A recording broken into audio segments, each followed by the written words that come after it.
Ang pagkapanganak kay Hesukristo. Ganito ang pangyayari sa pagkapanganak kay Hesukristo. Si Maria na kanyang ina ay nakatakdang ikasal kay Jose.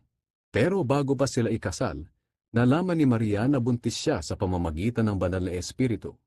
Si Jose na magiging asawa niya ay isang matuwid na tao at ayaw nitong malagay sa kahihiyan si Maria. Kaya ipinasya niyang hiwalayan na lang si Maria ng palihim.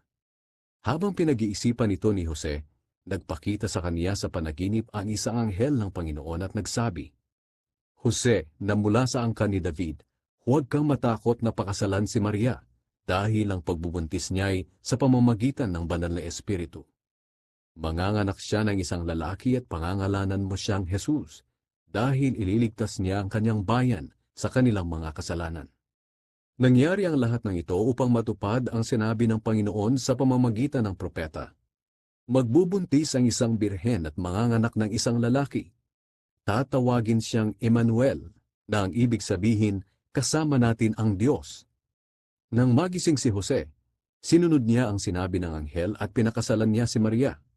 Pero hindi siya sumiping kay Maria hanggang sa maipanganak nito ang sanggol. Nang manganak na si Maria, pinangalanan ni Jose ang sanggol ng Jesus.